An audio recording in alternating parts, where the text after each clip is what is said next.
히스기야가 이스라엘 하나님 여호와를 의지하였는데 그의 전후 유다 여러 왕 중에 그러한 자가 없었으니 곧 그가 여호와께 연합하여 그에게서 떠나지 아니하고 여호와께서 모세에게 명령하신 계명을 지켰더라.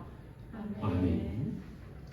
오늘 본문에 히스기야 왕이 전후, 그러니까 히스기야 왕 전과 후 그 어떤 왕들과 달리 아주 유일한 어떤 왕이었다. 그러한 자가 없었다라고 그렇게 표현하고 있지요. 히스기야가 이렇게 전무후무, 전에도 없었고 후에도 없는 어떤 특별한 인물이었다라고 성경에서 지금 이야기하고 있는데, 그러면 히스기야가 어떤 면에서 전무후무한 그런 왕이었는지 그것을 이 시간 우리가 살펴보기를 바랍니다. 오늘 본문에 이제 히스기야가 모든 면에서 이제 그 이전의 왕들보다 다 훌륭했다, 가장 위대한 왕이었다, 이런 표현이 아니고, 물론 히스기야가 훌륭한 왕이긴 합니다. 그런데 그렇다고 해서 모든 면에서 독보적으로 위대한 왕이었다, 이런 뜻은 아니고, 본문을 잘 살펴보면 히스기야가 이스라엘 하나님 여호와를 의지하였는데라고 되어 있죠. 의지라는 단어에 우리가 주목을 했으면 좋겠습니다. 하나님을 신뢰하고 하나님을 의지하는 데 있어서 그 이전에 어떤 왕보다, 그리고 그 위에 어떤 왕보다도 이 히스기야가 독보적으로 훌륭했다, 그런 의미인 것이죠. 열왕기를 살펴보면 이 남유다의 왕 중에서 이처럼 그 전의 왕과 그 후의 왕들과 달리 가장 어떤 뛰어난 점이 있었던 왕이 3명이 소개가 됩니다. 솔로몬 왕과 그리고 히스기야 왕 그리고 요시야 왕이 소개가 되지요. 근데 각각 다른 점에서 전무후무하다라고 하는 것이죠. 솔로몬은 다른 어떤 왕들보다 지혜가 뛰어났습니다. 지혜를 솔로몬이 하나님께 받았다라는 측면에서 전무후무했다라는 것이죠. 요시야는 개혁을, 그 우상 숭배에 찌들었던 남유다를 다시 개혁시키는데 그 개혁의 여러 가지 모습들이 전무후무했다라고 하는 그런 평가를 받는다고 할 수 있습니다.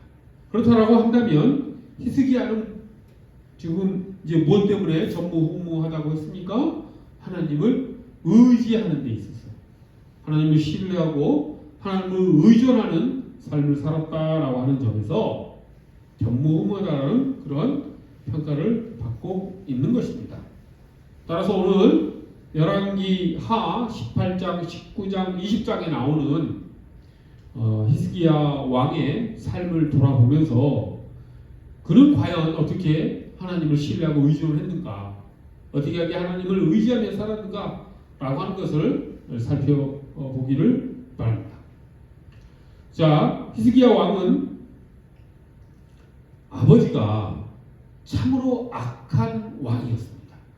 아하스라는 왕이었는데 이 왕이 얼마나 악했냐면 자기 아들을 우상의 제물로 바치는 그런 일갈이 저지를 정도로 아주 심각하게 악한 왕이었습니다. 참으로 끔찍한 일이죠.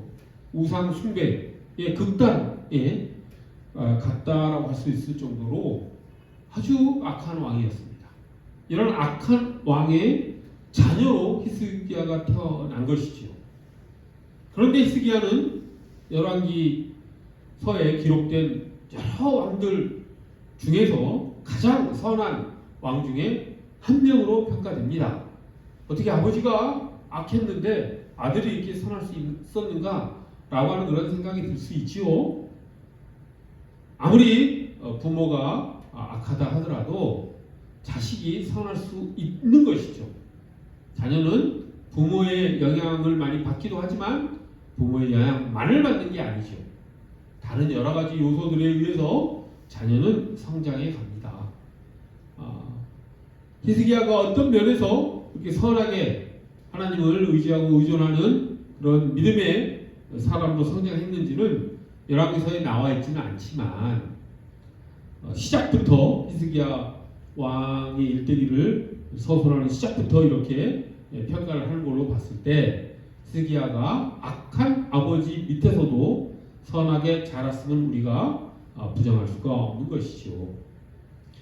자, 이걸 한번 생각해 보십시오. 야, 히스기야가 그 악한 아버지 아래에서 자랄 때 자기 형이, 자기 육신의 형이 우상의 제물로 아마 불에 태워졌을 것입니다. 불에 태워지는 모습을 보고 어떤 마음이 들었을까요? 아마 히스기야는 너무도 공포스럽지 않았겠습니까? 그 공포를 히스기야는 하나님을 의지하는 곳으로 옮겼다라고 하는 거예요. 그 공포를 통해서 히스기야가 어떤 나쁜 방향으로 흘러가는 삶을 산 것이 아니라 그 공포로 인해서 오히려 하나님을 더 의지하는 그런 인물로 성장하지 않았을까? 이건 저의 개인적인 추측입니다. 그리고 충분히 생각할 수 있지요. 성경에는 아하스가 자기 아들을 우상의 제물로 바쳤다는 기록이 있습니다. 그렇다고 한다면 그 동생인 히스기야가 그것을 직접 보든지 아니면 소문으로 들었든지 어떻게든지 알지 않았겠습니까? 그리고 평상시 아버지 아하스가 악하게 행동하는 모습들을 봤겠지요. 그를 통해서 히스기야는 반면 교사를 삼은 것이죠. 아버지같이 안 돼야 되겠다 라고 하는 판단을 하고 오히려 하나님께 더 의지하는 그런 삶으로 나아갔다라고 하는 것, 그것을 우리가 생각해 볼 수 있습니다. 그리고 이 히스기야가 왕이 된 지 4년 만에 또 끔찍한 일이 벌어집니다. 4년 만에 아시리아, 아수르라고 성경에서 표현되죠. 아수르의 왕 살만에셀이 북이스라엘을 침공해 들어옵니다. 그리고 북이스라엘 수도 사마리아를 포위를 하죠. 그리고 3년간의 공성전을 치르고 사마리아도 잘 버텼습니다. 세계 최강의 군대죠. 아수르는 제국의 어떤 그 모델이 되는 나라이지 않습니까? 아수르는 당시 이제 세계 최강의 나라였죠. 그리고 그 이후에 나타나는 바벨론, 로마, 헬라 등등 여러 나라들이 이 아수르를 이렇게 모델로 해서 자신들의 그 군사력이나 여러 가지 제국주의 정책을 추진해 나갈 정도로 아주 강력한 나라였습니다. 그런데 그런 나라를 대항해서 3년이나 버텼다라고 하는 것도 대단하죠. 근데 어찌됐든 3년의 공성전 끝에 사마리아가 함락되고 북이스라엘은 망합니다. 자, 이것을 히스기야는 왕이 된 상태에서, 남유다의 왕이 된 상태에서 지켜봤겠지요. 자, 그랬을 때도 히스기야는 이런 판단을 한 것이죠. 당시 이제 직접적으로 북이스라엘이 망한 이유는 아수르의 조공을 바쳤던 것을 아수르와의 조약을 파기를 하고 이집트와 북이스라엘이 동맹을 했습니다. 침공의 빌미를 제공한 것이죠.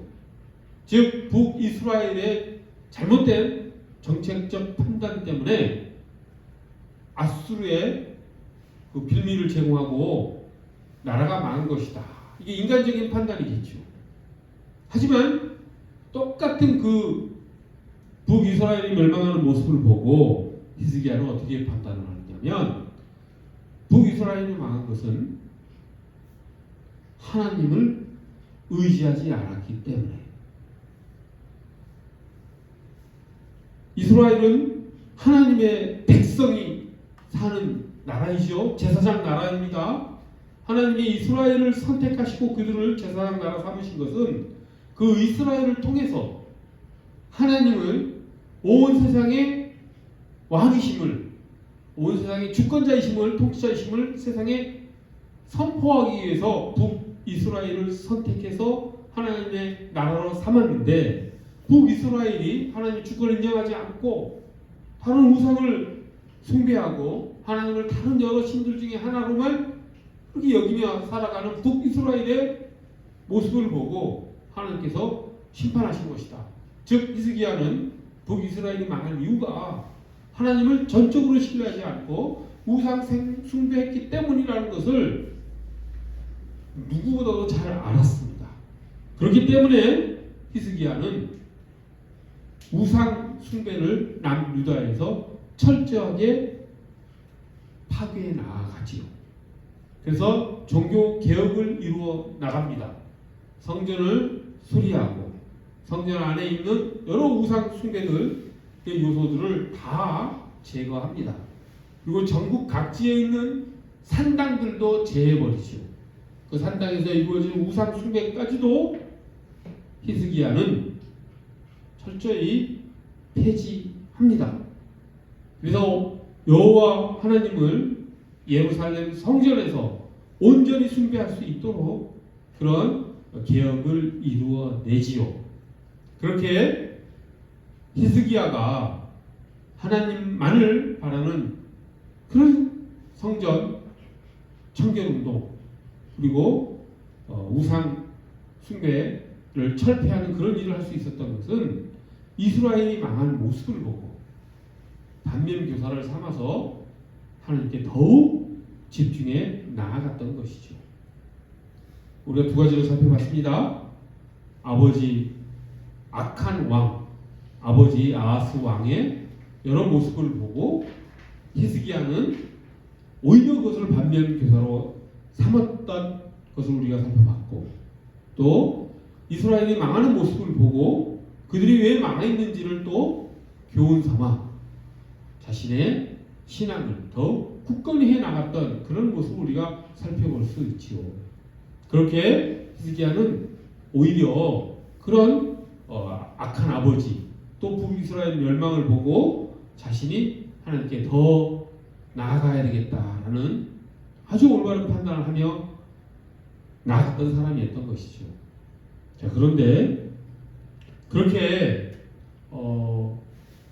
해 나가면서 또 군사력에도 전혀 등한시한 게 아닙니다. 하나님을 믿는다라고 하면서 가만히 누워서 감나무에서 감이 떨어지기만을 기다린 것이 아니라 히스기야는 성벽을 수리하고 군사력을 증강시키고 또 주변 여러 지역을 정복해 들어가서 망대도 세우고 성벽도 세우고 요새도 세우고 하면서 나라를 부강하게 만들지요.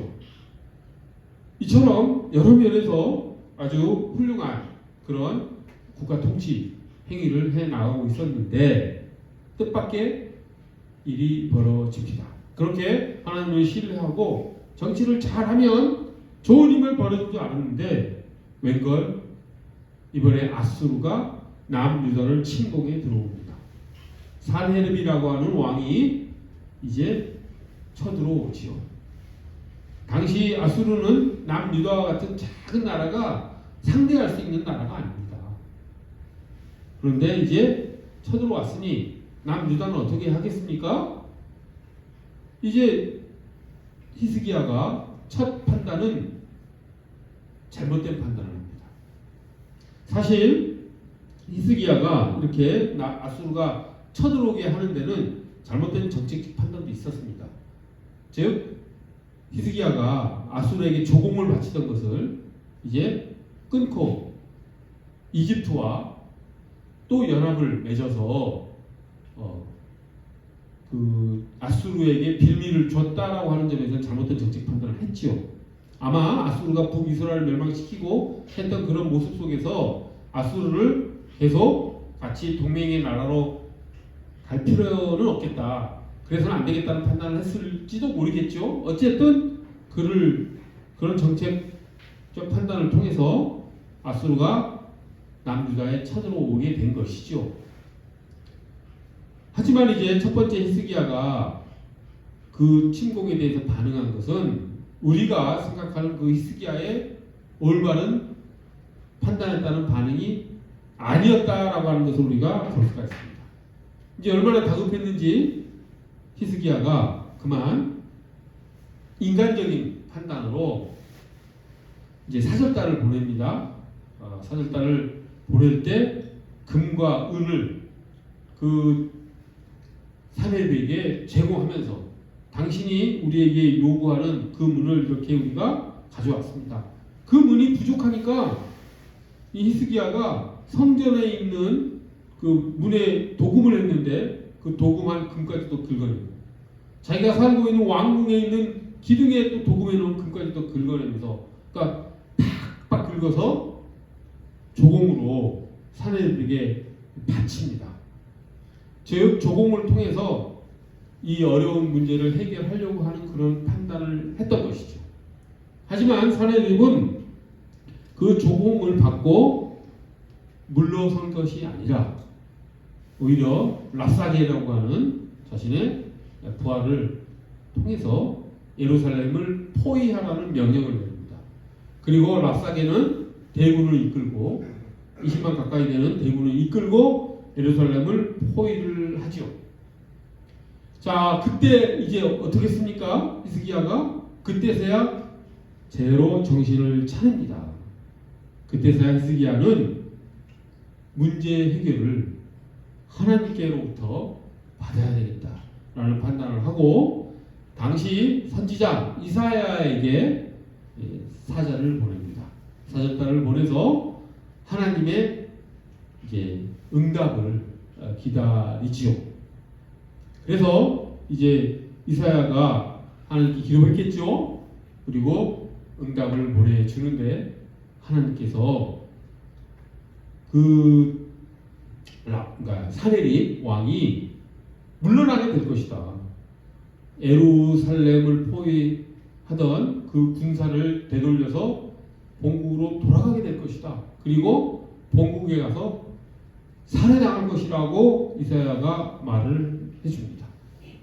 그렇게 해서 이제 기도 응답을 받은 것이죠. 하나님께 그러니까 의지하니 하나님이 그렇게 또 문제를 해결해 주신 것이죠. 그래서 실제로 그런 일이 벌어집니다. 어떻게 그 일이 해결이 되냐면 오늘날의 에티오피아라고 하나요? 성경에는 구스라는 단어로 표현이 되죠. 그 구스 왕 다르하가라고 하는 왕이 이제 아수르를 쳐들어 온다라는 그런 정보가 소식이 사내립에게 전해지죠. 그것도 이집트랑 연맹해서 지금 아수르를 쳐들어온다는 소문을 듣고 사내립은 어쩔 수 없이 예루살렘의 포위를 풀고 이제 본국으로 돌아가야 될 상황이 생긴 것이죠. 하나님의 손길이 느껴지지 않습니까? 자, 그런데 사내립이 또 뜻밖의 자기가 그냥 이제 물러가는 것이 억울했는지 어쨌는지 그냥 물러간 것이 아니라 편지를 써 보냅니다. 히스기야에게. 이제 자기는 빠지고 군사를 남겨놓고 포위를 다시 하고 그리고 편지를 써서 히스기야에게 보내는데 그 내용이 이제 여호와 하나님이 너희를 구원해 줄 것이라고 네가 생각한다면 그건 잘못이다. 지금까지 아수르가 쳐들어가서 그 나라의 신을 다 무너뜨렸다. 이스라엘 하는 여호와도 이스라엘을 구원하지 못하지 않았느냐? 하나님은 너희를 구원할 수 없다. 라는 요지의 편지를 써서 보내지요. 이번에 히스기야가 그 편지를 받고 보니 하나님이 응답을 해주셨는데 오히려 사내립이 더 강하게 압박에 들어오자 이번에는 히스기야가 성전에 들어갑니다. 그리고 그 편지를 사내들이 보낸 그 편지를 하나님 앞에 쭉 펴놓고 그리고 하나님께 기도하죠. 하나님, 이 아수르의 공격으로부터 우리를 구원해 주십시오 라고 기도를 하는데, 그 기도를 우리가 유심히 살펴봐야 될 내용이 하나 있습니다. 오늘 우리가 이 말씀 전하는 시간 가운데 가장 주목해야 될 부분 중에 하나인데, 히스기야가 그 기도 내용 중에 어떤 내용이 있냐면, 자, 여기서 우리가 잘 들어야 됩니다. 어떻게 기도를 하냐면, 하나님께서 우리 예루살렘, 유다를 구원해 주셔서 하나님이 천하 만국의 왕이심을, 하나님께서 이 온 세상을 다스리는 통치자이심을 그들이 알게 하여 주십시오라고 기도합니다. 이 부분을 우리가 우리 기도 생활에 우리가 시급하게, 아주 기묘하게, 중요하게 우리 기도 생활에 꼭 도입해야 될 그런 부분이라고 하는 것입니다. 이게 무슨 이야기입니까? 세상이 이스라엘 백성을 다 바라보고 있다는 것이죠. 그리고 그 유다 백성이 예루살렘이 어떻게 될 것인가에 그것을 보고 사람들이 하나님을 어떻게 판단한다는 것이죠. 하나님의 명예가 이 남유다의 운명에 달려있다라고 하는 것이죠. 하나님의 그 명성을 이 이스라엘 백성의 이 운명과 하나님께서 연결시킨다라고 하는 것이죠. 하나님은 하나님의 이름을 이스라엘 백성의 복지와 그들의 삶과 연결시켜서 세상에 평가하게 하신다라고 하는 것입니다. 즉 이스라엘이, 예루살렘이, 남유다가, 히스기야가 그 아수르의 공격으로부터 보호받고 하나님의 백성으로서 구원되는 삶을 살아가는 모습을 보고 하나님이 온 천하의 주인 되심을 사람들이 알게 된다 라고 하는 것을 지금 가지고 히스기야가 하나님께 기도를 합니다. 우리가 주기도문에서도 어떻게 기도합니까? 주기도문에서 두 번째, 우리가 부르자마자 하나님을 하늘에 계신 우리 아버지여라고 부르자마자 첫 번째 기도가 무엇입니까? 아버지의 이름이 거룩히 여김을 받으시옵소서, 이렇게 기도하지 않습니까? 그것이 무엇입니까? 아버지의 이름이 거룩히 여김을 받으시옵소서. 어떻게 하나님의 이름이 거룩히 여김을 받는다라고 하는 것입니까? 그것은 우리의 삶을 통해서 하나님의 이름이 거룩히 여김을 받으신다라고 하는 것이죠. 그러니까 우리의 기도의 목표는 우리가 바라고 원하는 그 기도를 하나님께서 응답해 주십시오라고 하는 그 기도의 동기는 그 기도 응답을 통해서 하나님께서 거룩히 여김을 받으시는, 하나님께서 영광 받으시는 그런 결과를 낳기를 원하는 마음으로 우리가 기도를 해야 된다라고 하는 것이죠. 모든 기도의 동기가 가장 우선돼야 되는 것이 우리의 삶을 통해서 하나님께서 거룩히 여김을 받으시는 그런 결과를 낳도록, 그걸 다른 말로 표현하면 하나님께서 영광 받으시도록 하나님의 하나님 되심을 세상에 널리 알리시도록 하는 그런 마음을 가지고, 그런 기도의 동기를 가지고 하나님께 기도해야 된다라고 하는 것입니다. 우리가 바라는 간절한 기도 제목이 있습니까? 그 기도 제목을 응답해달라고 하나님께 기도할 때 반드시 이것을 우리가 우리의 마음의 동기로 삼아야 된다라고 하는 것이죠. 만약 우리가 어떤 회사에 취업을 해야 된다라고 하는 기도 제목이 있다고 해보십시오. 그것도 단순히 회사에 취업해서 내가 잘 되는 것, 그것만을 생각하면서 기도할 것이 아니라 내가 기도하고 내가 그 회사 취업을 통해서 더 많은 사람에게 사랑을 전하고 하는 그런 모습을 통해서 하나님이 더욱 이름이 거룩해지는 그런 결과를 하나님께서 이루어 주십시오라고 하는 마음의 동기로 삼아야 된다라고 하는 것이죠. 우리가 병에 걸렸을 때도 마찬가지죠. 우리가 병을 낫게 해달라는 기도를 얼마든지 할 수 있는데 단순히 병만 낫게 해서 나의 삶이 건강해지는 것만 원하는 그런 생각만 하는 것이 아니라 그렇게 기도해서 병이 치유되는 모습을 세상이 보고 그를 통해서 세상 사람들이 하나님께 영광 돌리는 그런 하나님의 이름이 거룩해지는 그런 결과를 세상에 전할 수 있는 그런 기도를 해야 된다라고 하는 것이죠. 이것이 진실된 마음으로 해야 됩니다. 아버지의 이름이 거룩히 여김을 받으시오가 하나의 핑계가 아니라 그것은 내 기도를 들어주게 해달라고 하는 어떤 핑계로서 그런 기도를 하는 것이 아니라 진실한 마음으로 정말 내가 하나님께 드리는 이 기도를 통해서 하나님이 영광 받으시기를 아버지의 이름이 거룩히 여겨지기를 간절히 바라면서 그런 진실한 마음을 가지고 기도를 해야 된다라고 하는 것이죠. 그래서 하나님께서 아수르를 이렇게 물리치는데 이 히스기야의 기도를 받아 주십니다. 하나님께서 기도 받으실 때도 어떻게 기도를 받으시냐면 내가 나를 위하여 그리고 내 조상 다윗을 위하여 이 기도를 받아 준다라고 하나님께서 얘기하십니다.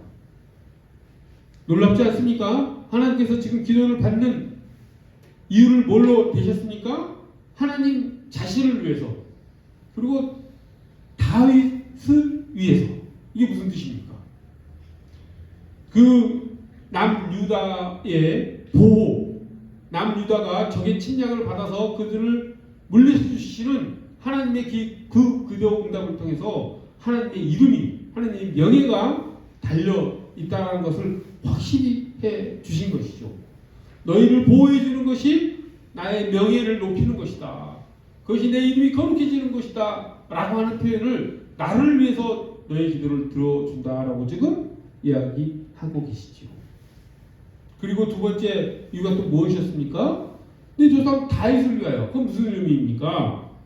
다윗에게 하나님께서 한 약속이 있었는데 영원한 왕국을 너 후손으로 영원한 왕국을 견고히 하겠다라고 하는 그 약속이 있었는데 그 약속으로 인해서 내가 내 기도를 들어준다. 이렇게 이야기를 하신 것이죠. 즉 하나님의 명예와 그다음에 하나님의 약속의 신실함을 하나님께서 확실하게 보여주시기 위해서 히스기야의 기도를 들어주신다. 이렇게 이야기한 것입니다. 여기서 우리가 이제 히스기야 기도와 하나님의 응답 사이에서 가장 초점을 둬야 될 게 무엇입니까? 우리가 기도할 때는 어떤 기도이든지 그 기도의 최종 목표는 하나님의 이름을 거룩히 하는 그런 기도의 목표를 가지고 기도해야 된다. 그리고 우리가 하나님께 기도할 때 그것이 그 하나님의 영광을 위해서 그리고 하나님께서 약속하신 것을 하나님께서 반드시 들어주신다라고 하는 하나님에 대한 신뢰, 하나님의 신실하심에 대한 신뢰를 가지고 우리가 기도를 해야 된다라고 하는 것이죠. 두 가지를 주목하십시오. 첫 번째는 하나님을 전적으로 신뢰하는 것. 하나님이 우리에게 약속하셨으니 하나님이 모든 것이 합력하여 선을 이루게 해주신다라고 말씀하시지 않았습니까?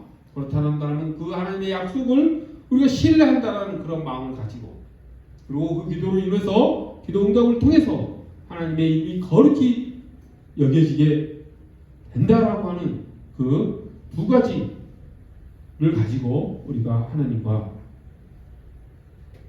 기도하는 그런 우리의 기도 생활이 되기를 간절히 바랍니다. 그래서 실제로 사내립은 구스 왕이 쳐들어왔다는 에디오피아가 쳐들어왔다는 소식을 듣고 본국으로 돌아갑니다. 어쩔 수 없이. 그리고 나서 어떻게 되느냐? 자기 아들들에게 암살당합니다. 그리고 그렇게 기고만장했던 사내립이 결국은 남유다를 멸망시키지 못하고 자기가 오히려 죽게 되는 하나님의 심판을 받게 되지요. 그렇게 해서 히스기야 이후 남유다는 100년의 역사를 더 가지게 됩니다. 하나님이 이 히스기야의 하나님에 대한 절대적인 신뢰를 하나님께서 어떻게 얼마나 또 높게 보셨는지 그것을 통해서 하나님의 이름과 명예까지도 그 기도의 응답을 통해서 보여주셨다라고 하는 것, 그것을 우리가 꼭 명심했으면 좋겠습니다. 그리고 마지막으로 이제 히스기야가 그 일을 잊고 나서 무슨 일이 벌어지냐면 히스기야가 병에 듭니다. 무슨 병인지 나오지 않는데 병에 들고 그것을 이사야가 보고 이사야가 히스기야에게 청천벽력과 같은 말을 하지요. 하나님께 기도했는데 하나님께서 이제 히스기야의 삶을 정리해라. 너는 이 병이 들어서 너는 이제 죽게 될 것이다. 이제 유언도 하고 이제 삶을 정리해라 라는 메시지를 이사야가 히스기야에게 전합니다. 그때 나이가 한 30대 후반 정도 젊은 나이였는데 그런 소식을 들었습니다. 그럴 때 히스기야가 그 얘기를 듣고 하나님께 통곡하면서 기도합니다. 하나님, 저와 하나님과의 지난 과거를 생각해 주십시오. 하나님, 제가 하나님 앞에서 어떻게 살았는지 저를 기억하여 주십시오라고 간절히 기도합니다. 그러자 이제 이사야가 그 최후 통첩을 하고 인생을 정리해라는 최후 통첩을 하고 돌아가는 길에 하나님께서 이사야를 통해서 기도응답을 하시죠. 히스기야의 기도에 대해서. 그래서 하나님께서 이사야를 통해서 말씀을 하시는데 내가 내 기도를 들었다. 너의 눈물을 보았다. 이렇게 응답해 주십니다. 그리고 하나님께서 이 히스기야의 생명을 15년 더 연장해 주십니다. 그래서 히스기야가 그 눈물의 기도, 통곡의 기도를 통해서 이제 죽음의 처지에서 15년을 더 살게 됐다라고 하는 기록이 열왕기서에 기록되어 있지요. 근데 그 뒤에 또 아주 독특한 그런 사건이 또 뒤따릅니다. 그 이야기를 이사야로부터 히스기야가 듣자 이사야가 어떤 말을 하냐면 그 기도가 응답된다라고 하는 것, 내가 병이 치유되고 15년을 더 산다라고 하는 그 기도에 대해서 하나님께서 좀 확실하게 증거를 좀 보여주십시오라고 요구를 합니다. 그러자 이사야가 또 하나님께 기도했겠죠. 그때 하나님께서 오케이, 증거를 보여주겠다. 둘 중에 하나를 선택해라. 하나는 해 시계에 이제 해 그림자가 생기지 않습니까? 이 해 그림자가 앞으로 10도 빠르게 움직이든지 아니면 해 그림자가 뒤로 10도 움직이든지 어느 것이 내 병이 낫게 될 것이라는 증거가 되겠느냐, 둘 중에 하나를 선택해라 라고 합니다. 그러자 히스기야가 해 그림자가 앞으로 가는 것은 일어날 수 있는 일이지만 해 그림자가 뒤로 가는 것은 일어나기 불가능한 일이오니 해 그림자가 뒤로 가는 그런 증거를 보여주십시오라고 히스기야가 하나님께 요청을 합니다. 그러자 하나님께서 실제로 시계의 해 그림자가 10도 뒤로 물러가는 증거를 하나님께서 보여주시죠. 자, 하나님과 히스기야의 관계 속에서 얼마나 이렇게 참 생동감 있게 이렇게 인격적인 관계에서 기도 내용이 주고받아지는지 우리가 이것을 통해서 알 수가 있죠. 이거 자칫 잘못 우리가 이거 사용하면은 큰일 납니다. 미신적으로 우리가 기도 생활을 할 수 있죠. 무슨 우리가 기도할 때마다 증거를 보여주세요라고 이렇게 하나님께 요구할 수도 있는 그런 잘못된 그런 기도 생활을 할 수도 있지만 우리가 이걸 잘 받아들여야 되죠. 우리가 기도를 하면서 마음속에 확신을 하나님께 달라고 기도할 수 있다라고 하는 것입니다. 물론 이렇게 초자연적인 현상을 통해서 하나님께서 응답하실 수도 있지만 그렇지 않고 우리 마음의 확신을 통해서 너의 기도가 응답되었다라고 하는 것을 하나님께서 우리에게 알려주신다라고 하는 것이죠. 그것이 살아계신 하나님이기 때문입니다. 하나님과 인격적 관계가 있기 때문에 히스기야와 하나님 사이에 이런 일들이 일어나는 것이죠. 그 사내들의 편지를 들고 성전에 들어가서 히스기야가 기도할 때도 보십시오. 편지를 어떻게 했습니까? 하나님 앞에 쭉 펼쳐놓고 하나님이 그 편지를 읽어보시라는 듯이 히스기야가 기도하지 않습니까? 그 하나님이 전지전능하신 하나님인데 그 편지를 펴놓지 않는다 하더라도 하나님이 그 편지 내용을 모르시겠습니까? 알죠. 그래도 히스기야는 그 편지를 마치 살아계신 하나님께 보여드린다는 듯이 그렇게 행동하지 않습니까? 그러니까 이런 여러 가지 기도, 히스기야의 기도를 통해서 우리가 또 주목해야 될 것은 히스기야는 정말 살아계신 하나님을 앞에 두고 기도하는 그런 생활을 했구나. 이것을 미신적으로 받아들여서는 큰일 납니다. 그렇게 받아서는 안 됩니다. 하지만 우리가 받아들여야 될 것은 히스기야가 살아계신 하나님과 인격적인 친밀한 관계 속에서 기도했구나. 그렇기 때문에 이런 여러 가지 일들, 초자연적인 현상들도 일어났구나 라고 하는 것을 우리가 바라보면서 우리의 기도 생활도 이렇게 나가기로 합니다. 살아계신 하나님과의 인격적인 대화를 통해서, 간청을 통해서 우리가 하나님과 동행하며 살아나가는 우리 모두가 되기를 간절히 소원합니다.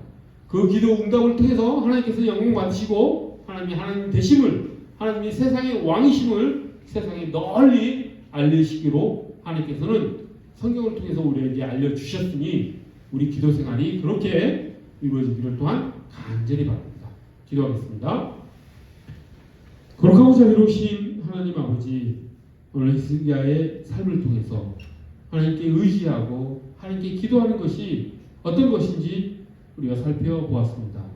하나님, 우리의 기도 응답을 통해서 하나님께서 온 우주의 주인 되심을, 세상의 통치자이심을 알리기로 하나님께서 하셨사오니 하나님, 우리의 기도가 그렇게 하나님의 이름을 거룩히 여겨지는 그런 도구로서 사용되어 있을 수 있도록 우리의 삶이 하나님의 하나님 되심을 널리 알리는 그런 삶이 될 수 있도록 저희를 이끌어 주시옵소서. 살아계신 하나님과의 인격적인 관계를 통해서 우리의 삶이 더욱 성숙해지도록 하나님께서 저희를 인도하여 주시옵소서. 감사드리오며 귀하신 예수 그리스도의 이름 받들어 기도드립니다.